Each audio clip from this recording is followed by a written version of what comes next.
friends. Our second storyteller is Ron Cooper. Let's welcome Ron.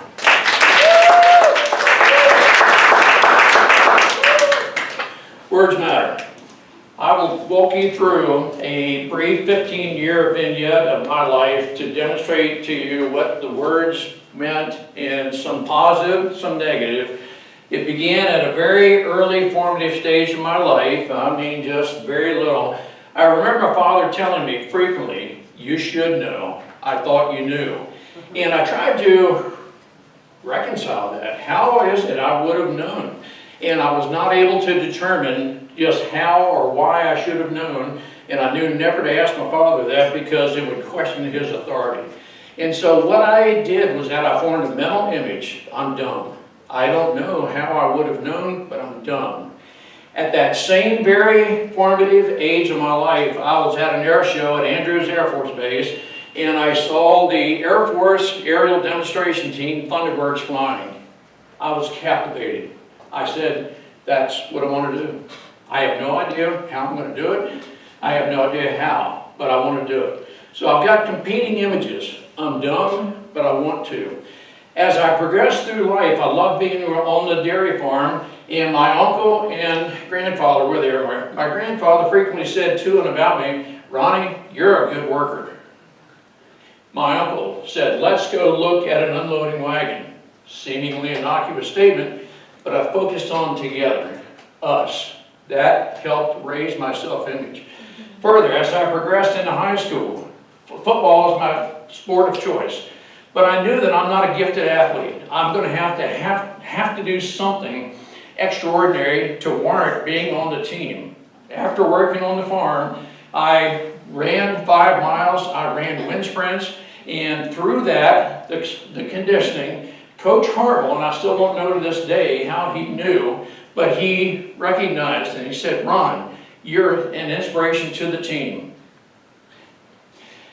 As I'm in high school and about to graduate, I know that I need a college degree. I'm thinking, I don't know.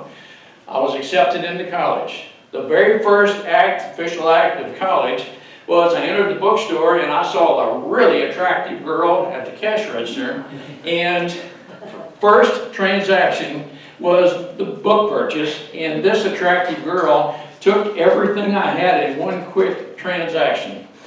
And I thought, I want to get to know her. And so every day I would go into the bookstore pretending to look at and read books, and my sole purpose was to just say a brief hello.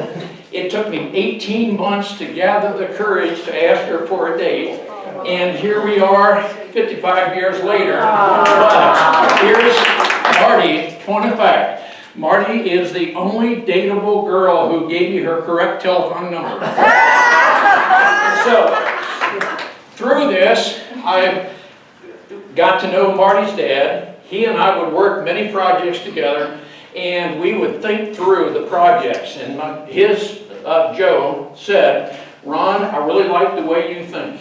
And all the while of this, I'm communicating with the Air Force with the hope, maybe, just maybe. And then the day eventually came, the letter. "Ron, you've been accepted into the Air Force's pilot training program."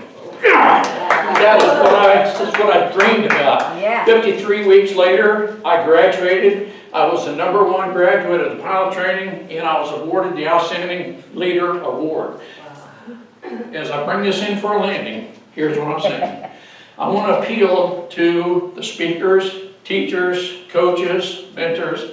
Don't give up on us. We may not be able to express our gratitude to you.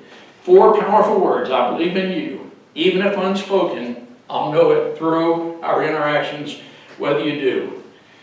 Those words will ignite hope and help us through any difficulties we have. And it's through those words that we together can soar to greater heights. We can help others overcome their past and take them on a journey to their greatest dividends and potential.